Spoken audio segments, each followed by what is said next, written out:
One is on the education ecosystem and ensuring that many of our students are raising their bar as far as cybersecurity is concerned. And we're also focusing on a large number of MSMEs which are there in the Pune region to help them become more cyber resilient. But very important aspect when we went through that entire journey was to get a sense of what if there is a planned attack. And Pune is a very important region as far as India's economy is concerned. It is in the top 5 districts as far as the impact it has on the Indian economy. And you have a large auto manufacturing sector. There is a large ecosystem of education institutions, IT sector. You have the entire pharma sector. So a lot of very critical setups which are there in Pune. And we shiver when it comes to the thought that if there is a focused effort to attack, we could not necessarily be well protected. So I just wanted to call out a few things as regards cyber attacks which have happened and the type of global impact, and specifically calling out the economic impact of cyber attacks. There was a ransomware attack in 2017, which infected estimated 230,000 computers across 150 countries. There was a MOVEit breach affected over 2,000 organizations across United States, United Kingdom, France, and many others. There was a Marriott hotel data breach, which happened in 2018, and it compromised data of guests close to about 339 million guest records.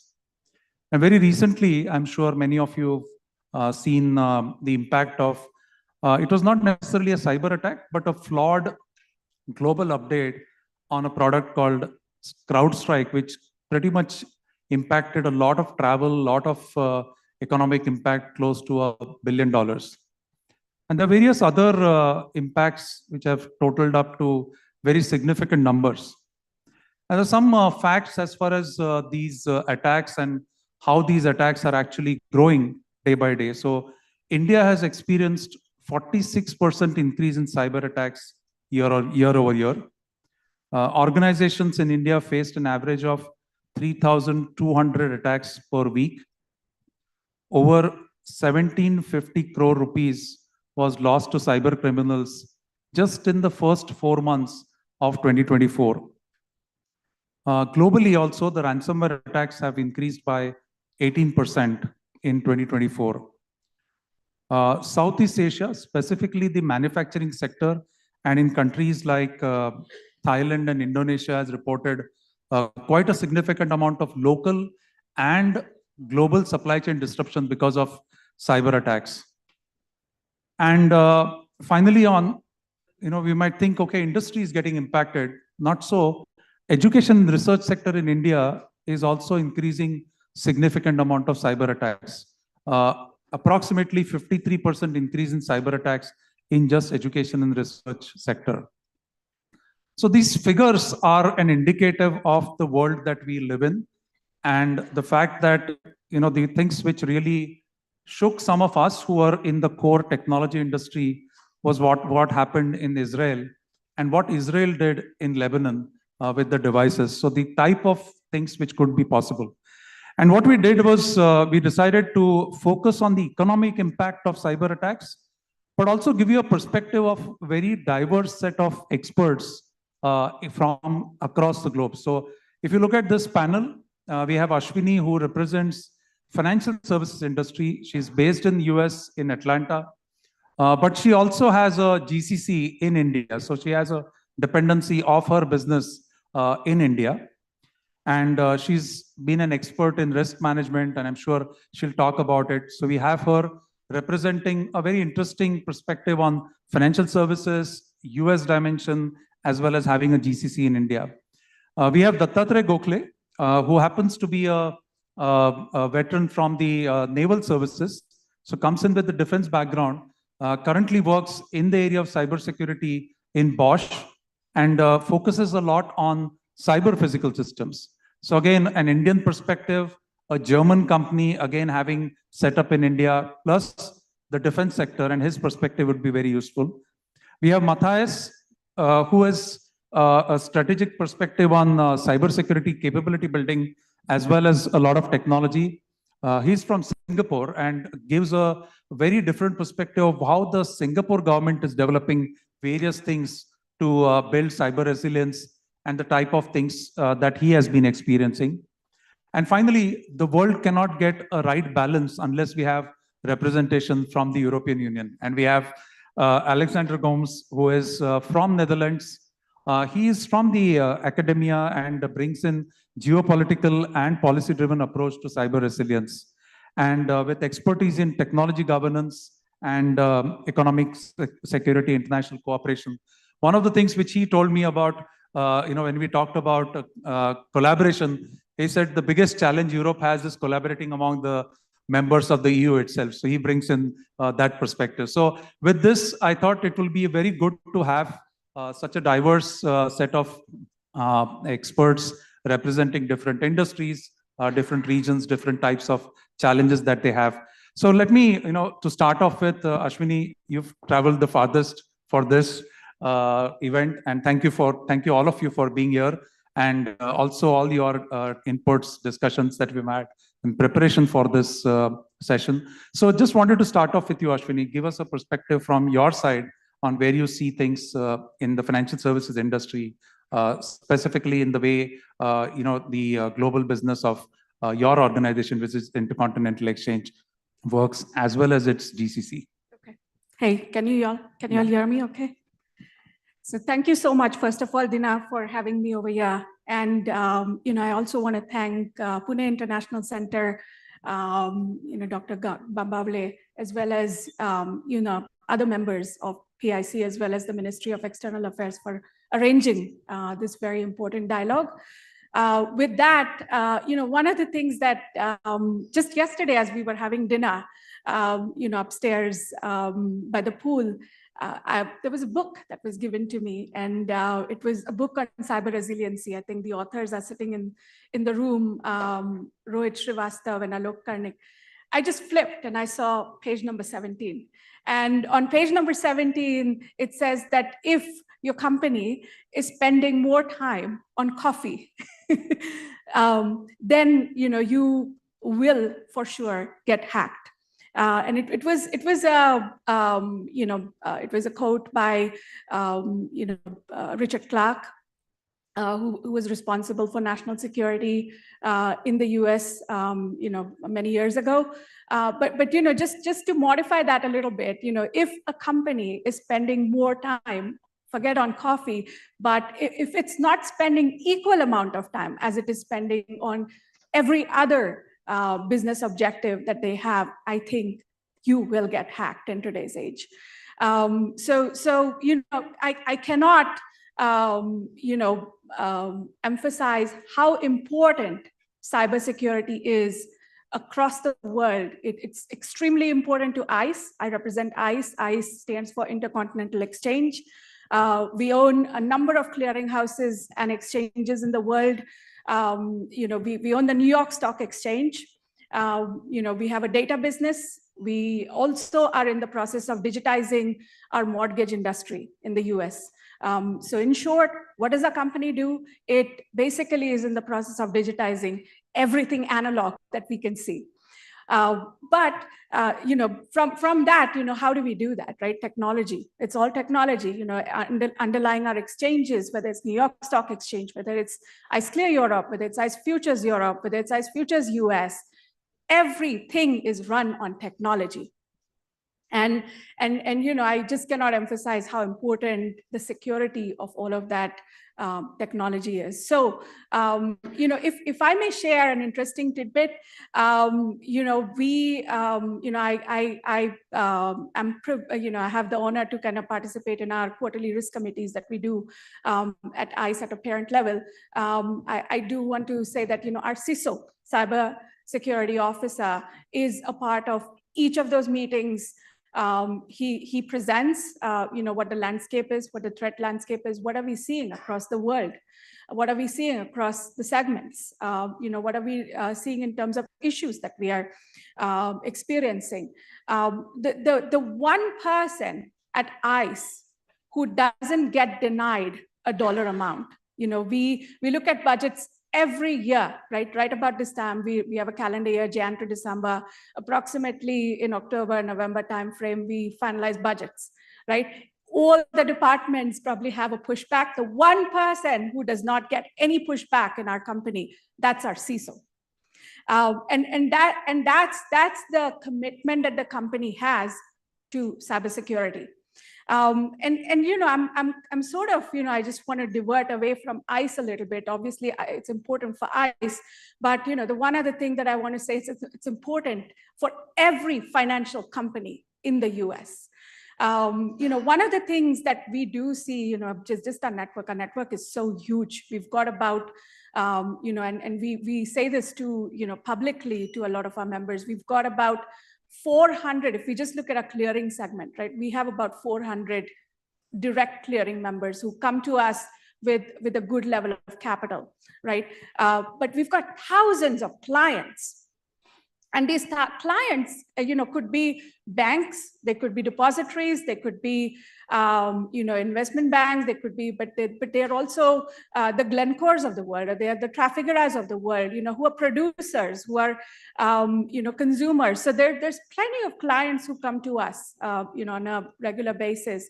And, I do want to speak from a broader financial industry perspective, how important, and, I think US has set a very good example on how, our network, how well connected we are as a network, but how well, secured we are as a network. We get, like, as a, I run, the enterprise risk for the clearing business at ICE, but, we also look at, enterprise risk across the company. And every day I have a question that comes either from a Barclays or a Goldman or a JP or a, one of the banks, or, another custodian that we are working with, or we have a reverse repo arrangement with a bank, or, just to name a few, and they'll ask us, please tell us that, the money that we deposit with you is secure. Now, in the clearing world, when we had, for instance, we basically receive margin from all of these big banks, or somewhat smaller banks to, secure the risk, right? That comes with trading and clearing of contracts.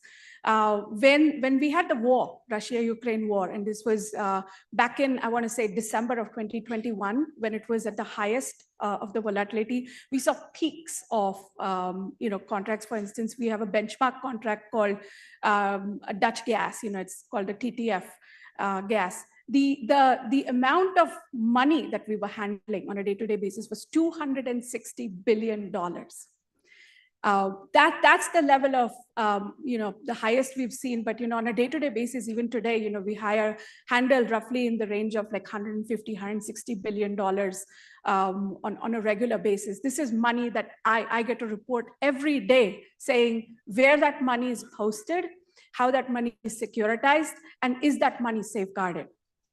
So one of the things that we do obviously look at is, a lot of this money is moving around via the SWIFT networks, and it's globally, right? We've got members in UK, we've got members in Europe, we've got members in US, Canada, Singapore, everywhere. The money flows via SWIFT networks. So it is extremely important that these networks are well secured. And we look at the security of all the entire SWIFT network. We are responsible for that. And if SWIFT goes down, we have to also connect with the regulators, and the regulators are the Feds, and SECs and CFTCs of the world. In UK, we've got the Bank of England, and we've got the FCA, who will poke at us and ask us, what are you doing to ensure that this money doesn't get lost? And so there's a lot of, I think moving into, we recently, we had the World Economic Forum in Davos. I follow that somewhat. And, one of the things obviously that was discussed as a part of this forum was cybersecurity. few things that were highlighted, and I think they're spot on because they mimic and they mirror what we see and speak with our board of directors, our stakeholders on a quarterly basis. One, the supply chain risk. Right, we've got a huge supply chain risk. All of our companies depend on vendors that supply us whatnot. And they supply us through technology, through services, whatever it is they connect with us, right? What if that, for whatever reason, supplier or vendor pushes a malware unintentionally into our network? How are we securing all of that? Right, so that's obviously one of the largest risks. I think Dina talked about CrowdStrike a little bit just a few minutes ago, and I want to say that that was July 19th, if I'm not wrong, when CrowdStrike happened, and I was in Pune, and I was watching how the world responded to it, how our companies responded to it, all the way from India to UK to US as people were waking up. And how we were responding. My own company was impacted. I think thankfully we had other tools as well, so it wasn't across the segments. We had S1, we had Tanium, other things that we use, and which was helpful. I think so. One of the things that I think is discussed across the world is just the diversity of the suppliers that we've got. Do we want to depend on one supplier or vendor to kind of provide us with whatever services they're providing? I think that's the highlight. I think the other piece that got talked about as a part of the WF is just the geopolitical tensions across the world. You've got Russia, Ukraine, you've got Israel, Palestine, you've got US, China, and just, as we have Trump who got elected, with tariffs coming on, I think that was one of the most expected pieces as Trump goes and, levies some of these tariffs. Is China going to have some protectionist measures, or are they going to start hacking into systems, or doing other things? So there is that geopolitical risk, which still we had it. I think last year was the highest I think the year with the highest number of elections, and it continues to be the year where we continue to see geopolitical tension. World. I think just to wrap up, a couple other things that obviously we look at is AI. That is another big risk that we're seeing. Not only from AI is helping your crime actors to become more sophisticated, but also there's a big risk in terms of how various companies, how well do we understand AI? And if we don't understand it as well, there's going to be members who are going to take advantage of the vulnerabilities that they see. So there is, that piece of AI, supply chain, geopolitical tensions. There's a regulatory framework that's always fragmented. You have US doing one thing, you have EU doing another thing.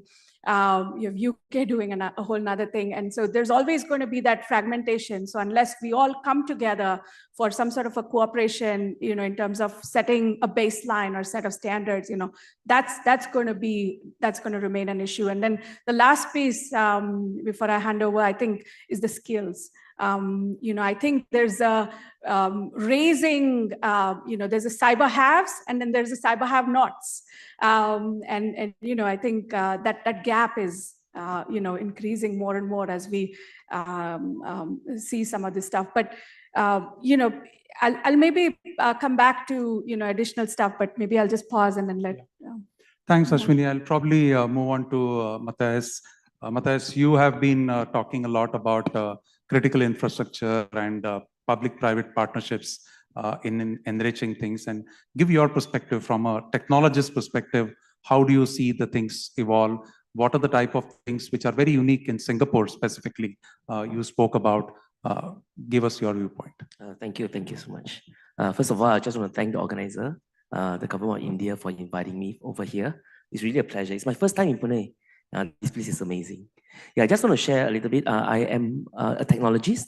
So many times when people talk about cyber attacks, right, they talk about what happened. Well, I know how it happens.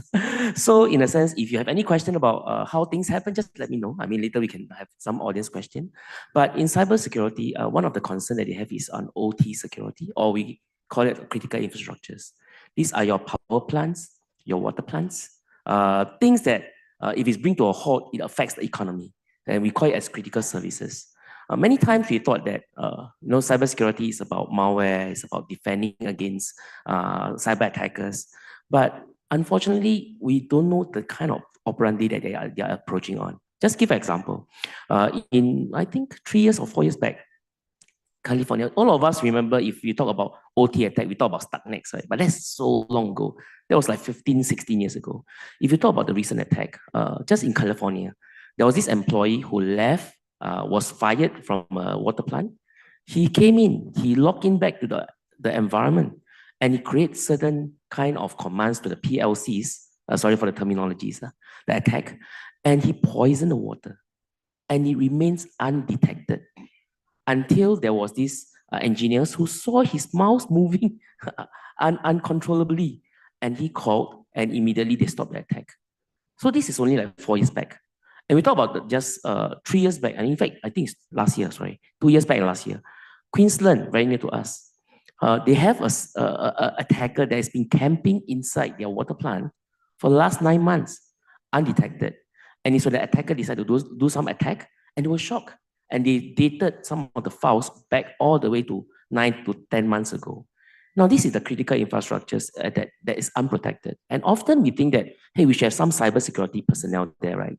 Unfortunately, sometimes because of the lack of understanding, they don't know how to approach it. Just now, Ashley was talking about something very interesting. He says, when her CISO say the budget, nobody push back. Most of the time, I know that in other companies, everybody push back the CISO. Some not just push back, just kick him out of the room because it's so hard to justify. When nothing happens, is it because you're doing something right? Or is it because nothing happened yet? And are we supposed to invest more or invest less? So it becomes a very complex matter about even cybersecurity budget. So going back to Singapore about people, the public-private partnership, right? Singapore government, we realize that we cannot do everything ourselves. There is a strength in harnessing between the different entities. Like there's some things that private do better. I'll give you an example. Before I started my research firm, right? Right now I'm doing cyber research for the government. But before I was here, I was the CTO for Symantec. Symantec, if you've heard of Symantec before, right? Symantec has about 400 million endpoints across the globe. What does it mean? That means when a malware first appears, we know where is it. We know sometimes how people write malware, right? Hackers think differently. When they write a malware, it will start somewhere, but actually that's not a targeted location. Then after that, it starts to spread, and that is where they really target. That's where the target happens. So we know where a malware starts. We know who wrote it. We know how it focused on. We know it's like COVID. We know who is the country that started that most. So private does have strength. And that's why when government partners with private, right, they get insights that they don't have. But there are something that government do better that private don't. For example, government can link and send circular to their internal critical infrastructures. For example, you know your countries, you know who are your water plants, you know who are your power plants, you know what to protect, you know what attack that can happen to your organization or to your countries. So when this partnership forms, besides public-private partnership, there's also bilateral government relationship. Because when a state-sponsored attack, and I say state-sponsored, right? When you talk about criminal hackers, they just want to do something quickly, want to steal something quickly. State-sponsored is different. They are very smart. Often when we think about cybersecurity, we equate it to technology. Like, for example, it must be a technological thing, cybersecurity is like that. Hackers are not like that, especially state-sponsored. They are not targeting the technology, they're targeting the people. That means they are targeting you and me to see your behavior, your organization, the nature of it, and because of that, they then launch the attack. And when there's a bilateral agreement between governments, you can see how the hackers start moving towards different countries, targeting different industries with their purpose, and you can identify their intention. So all this relationship helps a lot. And like cyber, it's not really a technical thing, even though I'm a technologist. It's actually an economic thing. where how we can do this together and protect together. I think I'll stop here. Yeah. Thank you, Matthias. Very useful perspective, especially around critical infrastructure. So even India suffered one impact in Mumbai on one of our large power plants. And this happened just post-COVID. And we could clearly, the people who are investigating it clearly pointed out to a very planned attack on it. So I think it's very important to people to realize that impacting critical infrastructure will have much more resounding impact on the economy and important focus required. Alexander, your work in Europe, tell us about how things are shaping up, especially around the regulations, the NIS2 directive, plus the challenges that you highlighted on how European Union as entity works in collaboration, the type of challenges that you have seen getting different countries to participate and come to the terms with arriving at some of these regulations. Yeah. Hi. Firstly, thank you for the invitation. I'm very glad to be here. Coming from Europe, we in Europe are often seen as not sufficiently engaging with others. I think that's fair criticism, and I'm very happy to be learning a lot about India and Indian relations with other countries. So that's great. Another thing that the EU is known for is regulation, and some say overdrive in regulation.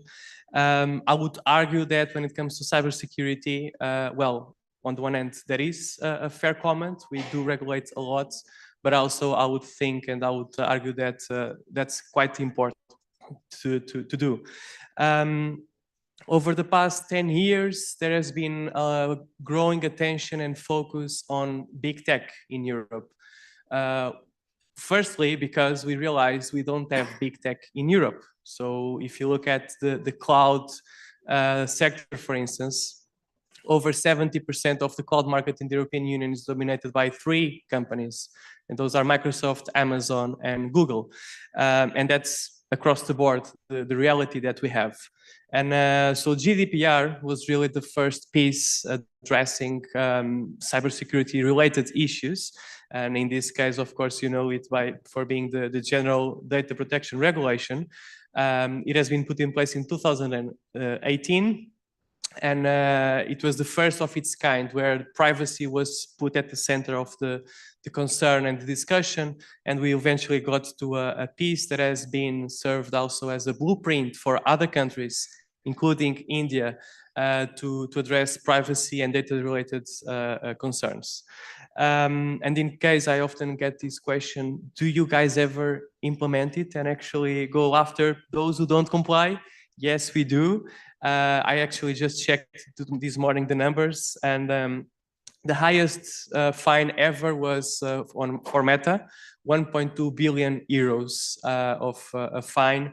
And number 3 is again Meta, 400 million euros, and number 2 was Amazon, 750 million euros that these companies were fined for mismanagement of data of individual citizens.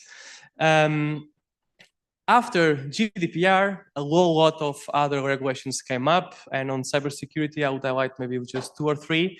One of them is the Digital Operational Resilience Act, which is focused on the financial sector only. Maybe sort of showing how we never recovered from the 2008 financial crisis trauma. But it is something that the European Commission put forward, and it has been now implemented as of this year, actually. The other 2 pieces that I will mention are the NIS, so that's the Networks and Information Systems Directive, which focus on critical infrastructure. So we don't want to get surprises. We still do, obviously, but we have put this piece in place in order to protect indeed energy, transport, banking, healthcare, water management, and even with the latest update, NIS2, we also look at manufacturing, space, and the food industry. So in case you are wondering, yes, the EU is expanding the scope of what is to be regulated when it comes to cybersecurity measures. Final piece that I'll mention, and I'll stop the boring bit, is the Critical Resilience, the Cybersecurity Resilience Act, which again expands the scope of what is to be regulated. And so think of also any kind of hardware and software. If you work with IoT, if you are an Indian SaaS company, or if you develop an app, you now have to build in security by design, and including, say, encryption, multi-factor authentication, and so on. So if you want to sell your app via the App Store in Europe, we also have to comply with these new regulations. I know that's a lot, and that's a lot also for us. So European member states, they don't always have the same opinion about what is and constitutes a risk. A clear example that I can give is Huawei. Huawei is seen by some countries, the Netherlands, where I'm coming from, as a no-go. And so there's now a process of all the telcos to get rid of Huawei equipment.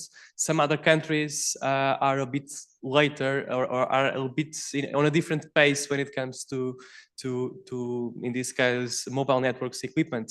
And it's the same for these regulations, because some of the ones that I mentioned are acts, that has to do with EU lingo, but that means are implemented across the Union. Some others are directives. So the NIS, which focus on critical infrastructure, is a directive that has to be implemented at the national level and translated into national law. And that also happens at different speeds.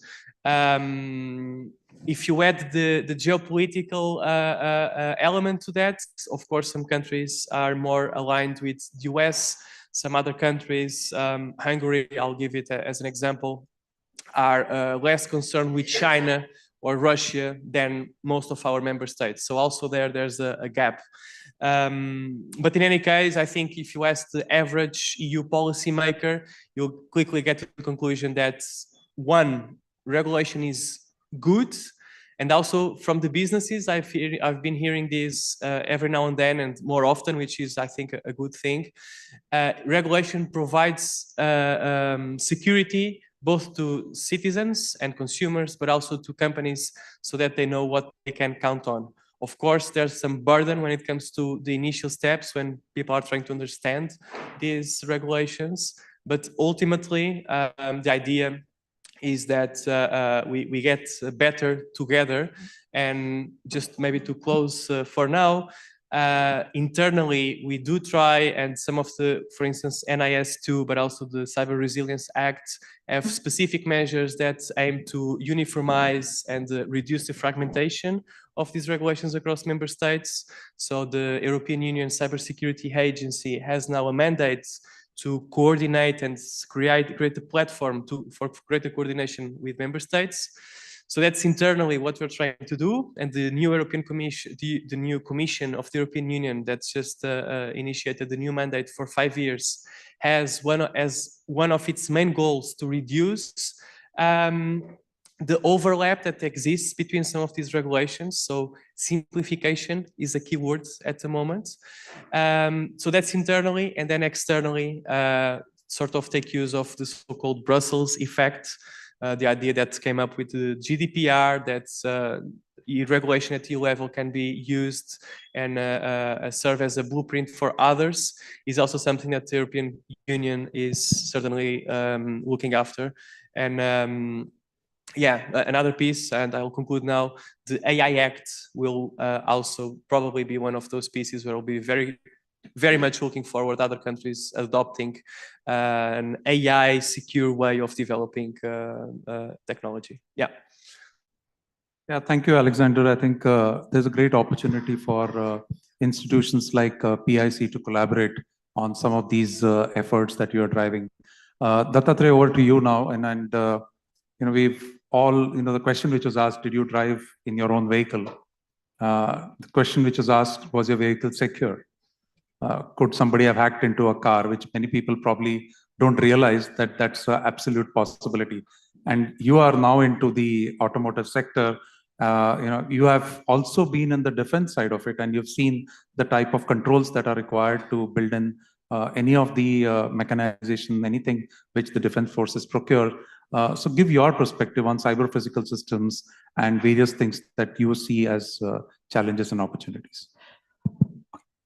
Thanks. At the outset, thank you for the opportunity to be on the panel here. What I'm going to do is, I see three parts to this question: cyber physical systems, I see the automotive domain, and I see defense. So I'm going to start with the cyber physical domain first. And just to give a little bit of context as to why we find ourselves here talking about cybersecurity for industries. Over the last 20 years, you've seen a significant increase in the ability to compute, the ability to store data, and the ability to access this data and to scale. What that means is that we've changed the way we could instrument, we could measure, and the way we could control industrial processes in our industries. Talk software-driven machinery. And then you have AI and data ML added to this. And now suddenly, you have this rich granular set of data that's available from the factory floor, which you can connect to a business process and really look to derive real-time insights and actually, make productivity gains, look at sustainability improvements, and possibly even meet certain regulatory requirements. But the first law of system thinking, as Peter Senge says, is today's problems come from yesterday's solutions. I'm probably misquoting it here a little bit, but essentially what we've done is that we had a castle with a moat and we lowered the drawbridge. And now we've created a huge attack surface for people to come in and attack us. What I'm going to do is to use what cybersecurity companies do often, is to sell the apocalypse to get you to buy a firewall. So what I'm going to do is to step back a little bit and talk of three attacks. And the reason I'm going to talk of them is to kind of build an arc of what I'm trying to get at.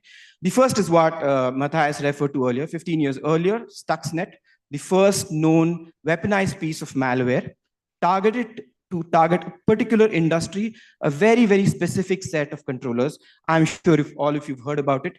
It destroyed the myth that if you separated your network from the internet, you couldn't get hacked.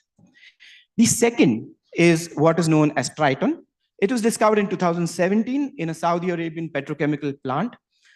It attacked what was called as the safety instrumented systems. Typically in an industrial scenario, you will have a process control system and you would have a safety instrumented system that runs on a completely different network, is supposed to fail safe and to ensure that if the process control system fails, you can still go and ensure that automatically through your control systems, you bring down the plant and you don't cause physical damage.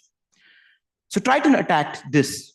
And not only did it attack it, it did things like it was able, so this system had three redundant controllers talking to each other.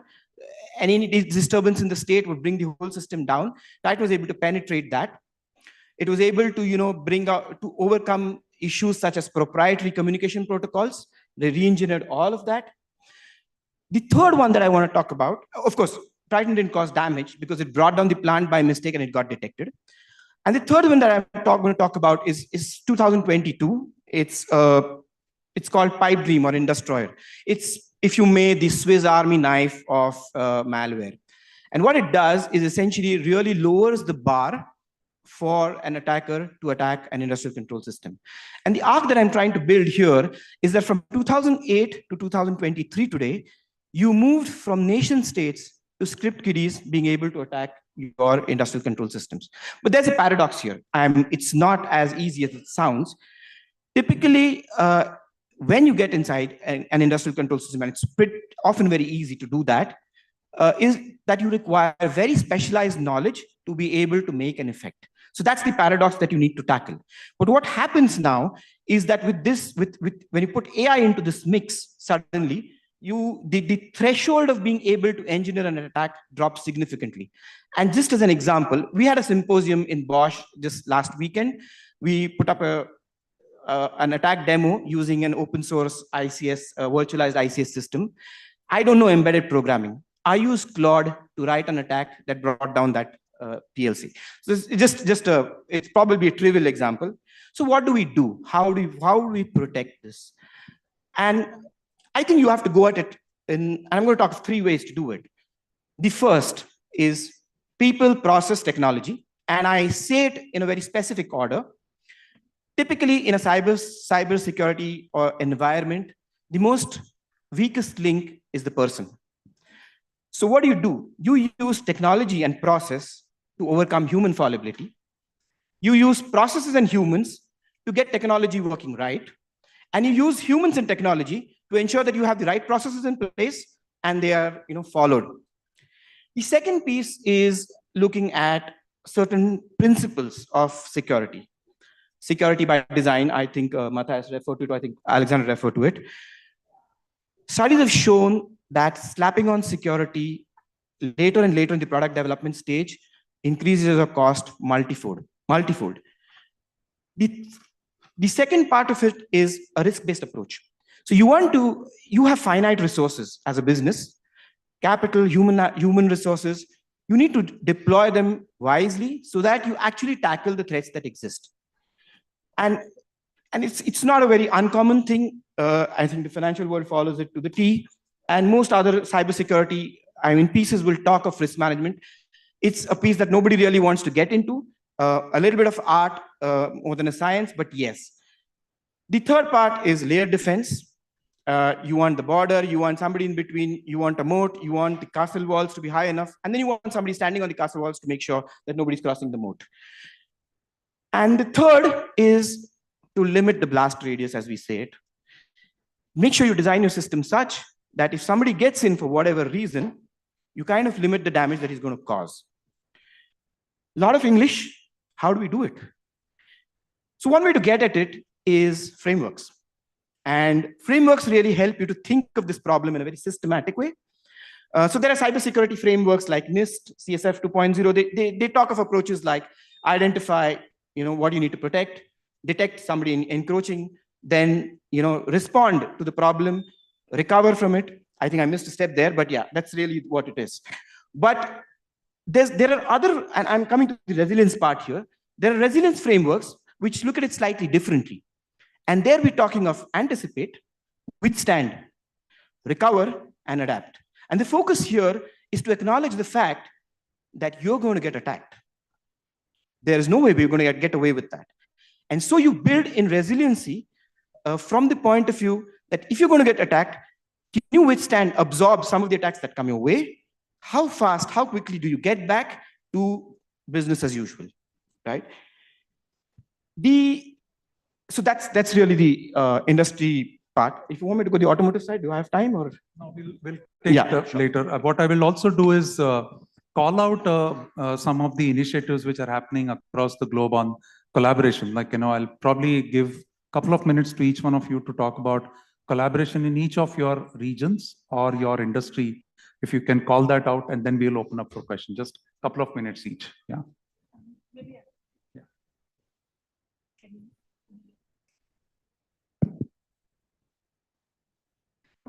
Just on the collaboration bit, I think one of the I'm witness to all the conversations that have been having over the years amongst all the regulators, right? We have the benefit to kind of speak with IOSCO, and on IOSCO is all the countries, right? We've got AFM, we've got MAS, we've got all the US regulators.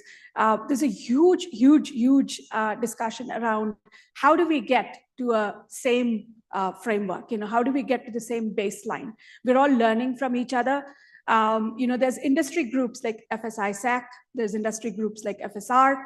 There are groups that are led by the Department of Treasury in the US and various others, right? Every country has their group, and we are witnessing discussions that are going on, again, on the back of attacks that are happening. So we had CrowdStrike, we had the Colonial Pipeline that happened a few years ago, that impacted the gas pipeline in the US that flows from Texas to New York.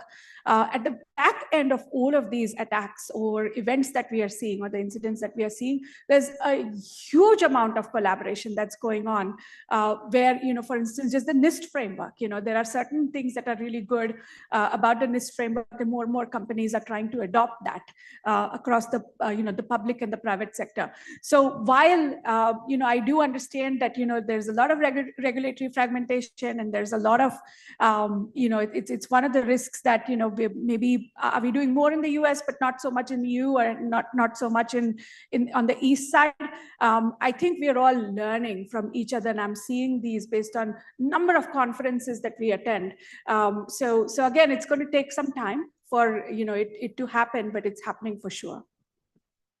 So I think the US specifically, Ashwini, has been at the forefront of many of these cybersecurity collaboration. In fact, the work that we are doing, which is on critical and emerging technologies that US and India has signed up, and the cybersecurity initiative that we are running in Pune is part of that initiative. So Dattatreya, you would like to go next on any collaboration related aspects, couple of minutes.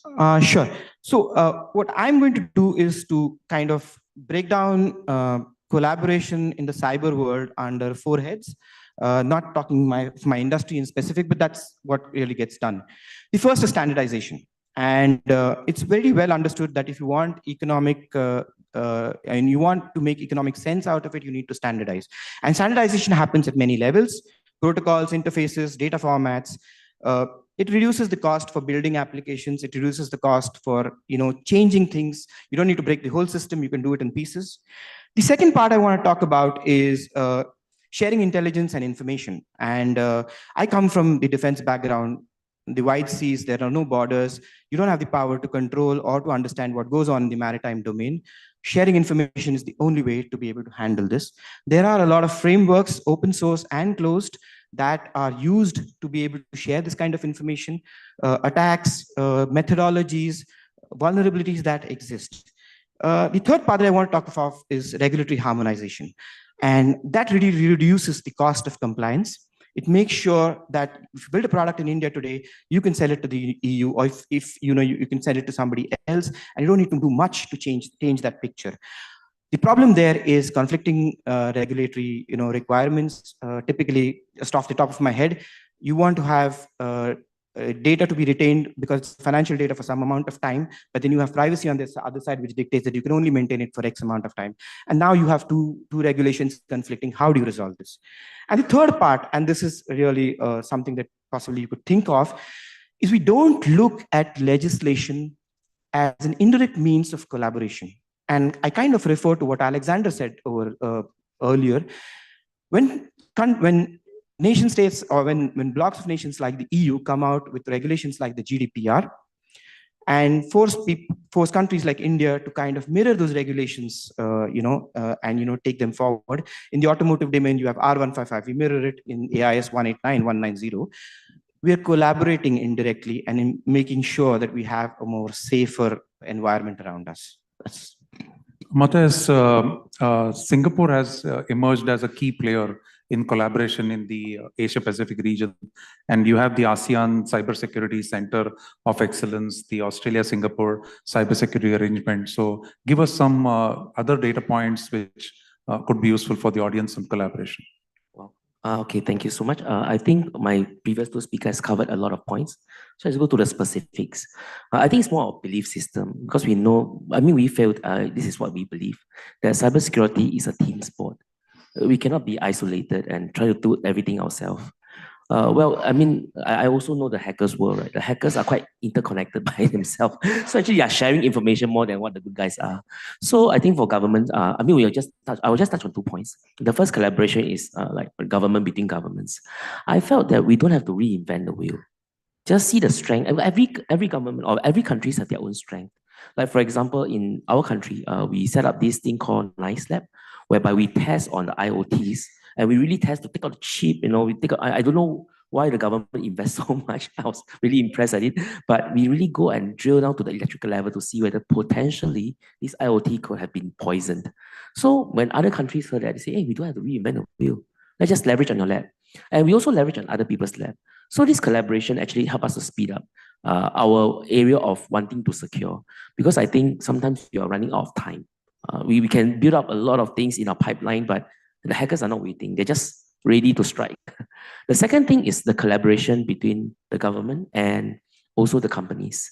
So in a sense that I realize this, that sometimes the companies are looking at the government as regulators. And when you see government as regulators, usually you share much less. You're more careful because you see them as someone who want to fine you. But actually, most of the time, we really want to help. So this collaboration actually helps by, you can voice out your concern, we solve problems together, come together and say, hey, we want to secure as a nation. Many of us, we think that maybe you're just an SME, maybe you're just a company, but actually you could be a supply chain to something bigger. Maybe it's because of your products. That's why you're supplying to all the way to the critical infrastructures. So for Singapore government, we are looking at a few tiers, not just the governing the critical infrastructures, but their supply chain, even up to tier 3 to tier 4, whereby we see who are interconnected that could potentially harm the supply chain, harm the critical infrastructure unknowingly. I think that's more the specifics. Alexander, last word on cyber diplomacy. Yeah, I can only subscribe to what has been said regarding the importance of harmonization, standardization, of course. In the Netherlands, we are known for our tulips, for our bikes, but we are also known for our canals. I live in Amsterdam, and the city center of Amsterdam is 2 meters below water level. So it's not like I sleep very well at night, but I know that over centuries there has been a tradition of cooperation that has allowed the country to exist as it is. And the Dutch have a saying which is, God created the world, but the Dutch created the Netherlands. And I think we should keep this in mind when we think about cybersecurity. It's one of those areas where we can just afford. We've been talking about a lot about fragmentation over the past few days. It's one of those areas where we can't afford that. And the cost of not acting is much higher than the cost of acting now and acting together. And that includes acting among states. So if we think about cyber diplomacy, the European Union has engaged with, well, usual suspects, the US, UK, Japan, UN, but also with India via the Trade and Technology Council. I don't know if you know about this, but it's should be a strategic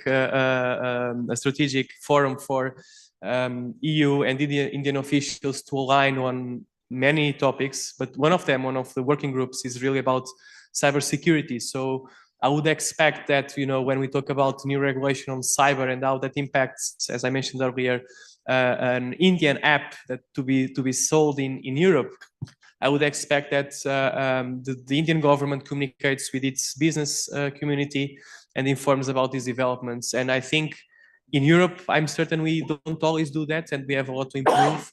And that's like the communication cycles with each other are very relevant.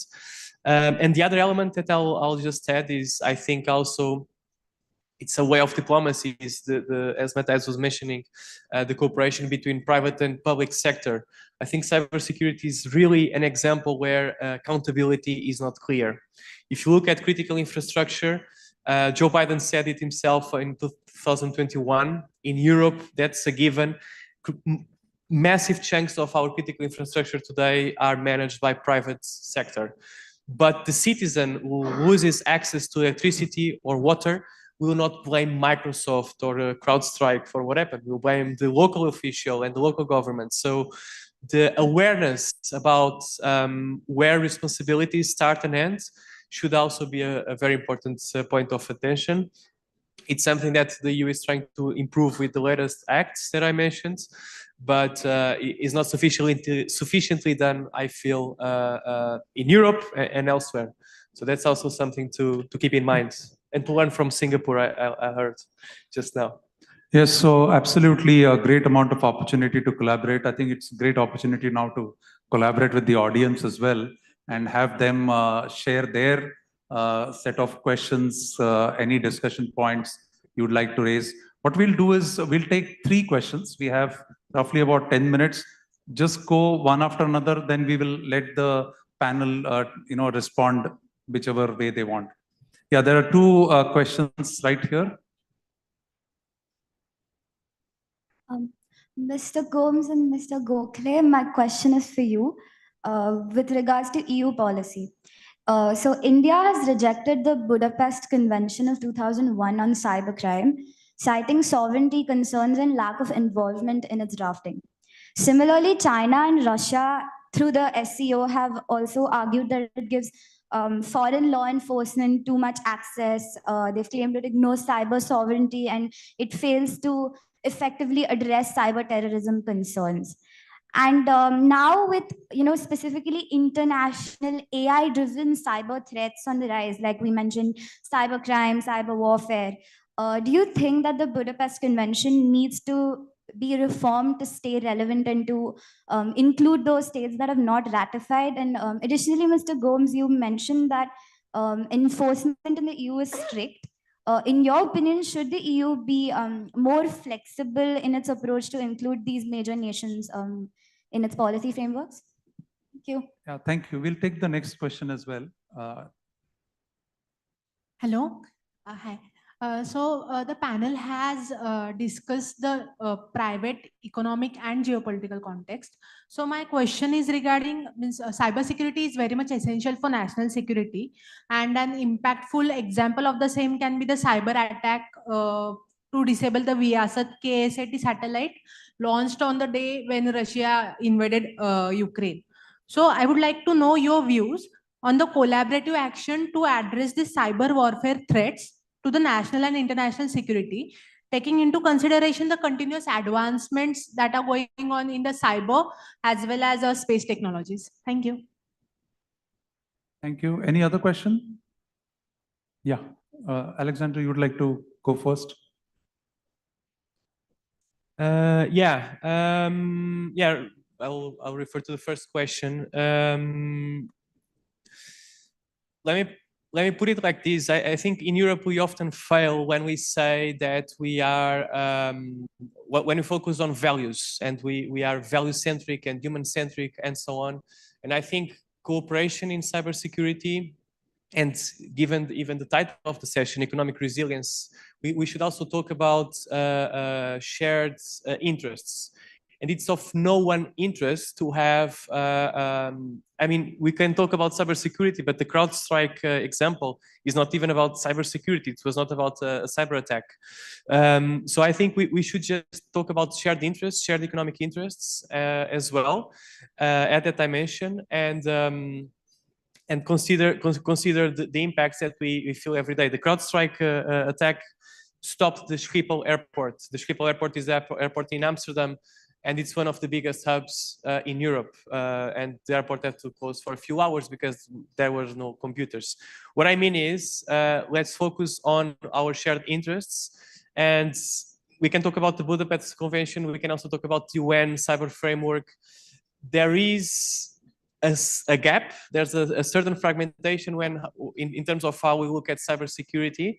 And the willingness to achieve agreements on that, and we should form a coalition of the willing, and just go ahead and create these coalitions with our partners and those who have the common interests with us. Regarding EU flexibility, yes, I think what I hear, and I think we in the EU have to listen to our partners, is that it's often very difficult to comply. I understand that. And maybe we should think of mechanisms to give some extra time to our partners to get adjusted to regulations that we put in place, because regulations are put in place at a certain date, regardless of the origin of the products, for good reasons, but maybe we should think of intermediate steps to also engage others, because that also, of course, is a step towards greater cooperation in the long run. So I may just like to add on, there's a question around AI-driven changes and type of things which need to be revisiting certain aspects. So Pune International Center, for example, has been a policy advocacy organization, and we'd love to have inputs on some of the papers that we're writing. In fact, we actually ran a contest around AI in cybersecurity on how AI can actually be used to counter attacks which are made using AI. So some of these things potentially will have an implication on some of the regulations which have been made, and it always gives us an opportunity to invite young minds to contribute towards it. Dattatreya, you may want to take the question around national security and... Sure. If I got a question right, I think what you were asking was that you see international threats. Do we need to collaborate internationally on cybersecurity? Did I get that right? The import of the question? Right. Okay. So let me put it this way. Should? Yes. Will it happen? That's a big question. Why? Typically, in my opinion, countries have interests. Where interests intersect, they will come together and form certain laws, it takes certain steps. If I take the liberty of comparing the cyber domain to the maritime domain, you often look at the seas and call them what are called as the global commons. I'm sure the economists here are going to point out and say that they're not really the same, because I would say global commons need to be non-rivalrous, if I remember correctly, and there's another term, essentially non-exhaustible, if I get it right. And that's not the case with the cyber domain, but I'm just taking the liberty of comparing it. So you have what is called as the UNCLOS, or the United Nations Conventions for Laws of the Sea. There was an agreement on what regulations should apply to the maritime domain. How do we look at the maritime domain in terms of laws? What's the rate from your coast outwards? What can you do? It was ratified probably 30 years ago, but still there are countries in the world that they have not ratified those treaties as part of legislation in their own countries. They use parts of that to do freedom of movement exercises and things like that, but still their own interests dictate that they don't ratify it into law. Take the cyber domain. Where your interests come together, you may actually end up forming a convention or this thing that dictates largely how you police this amorphous domain. But whether that actually translates into something you can implement or something that's going to give you results at the end, that's a big question to ask. And it's probably the jury's out on that. I think the amount of data which gets generated around cyber attacks, I think it's absolutely a great opportunity to come up with AI-based recommendations engine on which collaborations are more fruitful and which will lead to better economic resilience. With that, I'd like to conclude this panel. It's been wonderful collaborating with all of you. And I'm sure that the objective of Pune International Center, as Dr. Mashelkar says, it's an international center in Pune. This is a classic example of collaboration, and we look forward to taking this collaboration forward with a focus that we have in our vertical on science, technology, and the innovation ecosystem. We are going to focus on digital public infrastructure in a big way. And cyber resilience on that would be very crucial, and absolutely would look forward to collaboration with all the different stakeholders. So thank you. Ladies and gentlemen, give them a big round of applause. And could I invite Ambassador Bambavale to come up to offer tokens of appreciation?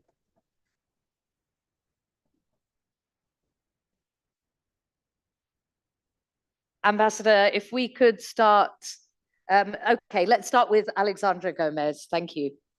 Big round of applause, please. To Matthias Yo.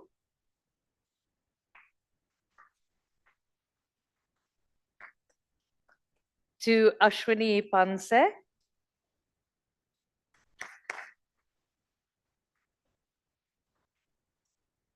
And to Dattatreya Gokhale.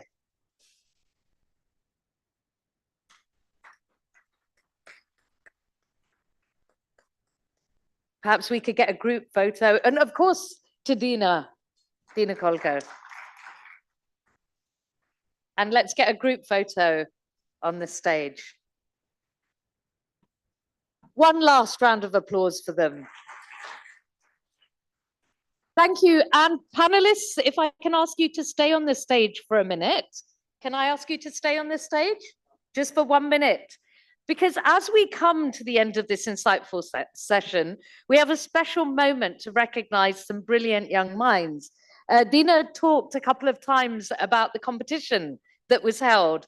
And as a run-up to today's discussion, PIC conducted a white paper writing contest, as he alluded to, on the theme of AI and cybersecurity. And we're thrilled to announce our 2 winning teams, and we'd like them to come up on the stage and be felicitated by Dina and the team. So in second place, from the International Institute of Information Technology, we have Bhagyashree Thorat, Soumya Sharma, and Atharva Patil. Can we have you up? Please give them a big round of applause. as Dina said, you know, these white papers, these ideas that these young people come this side. The ideas that these young people are coming up with are things that could go into policy very soon. So congratulations to all of you. And I think Nilesh has a small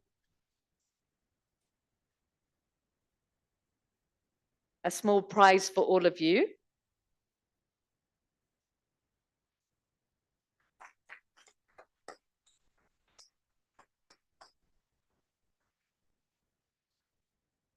Thank you, team from IIIT.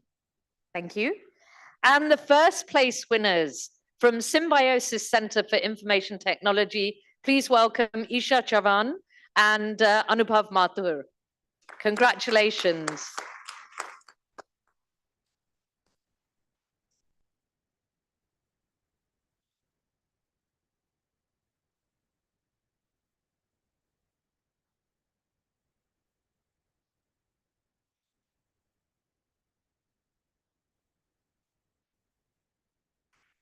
Thank you so much.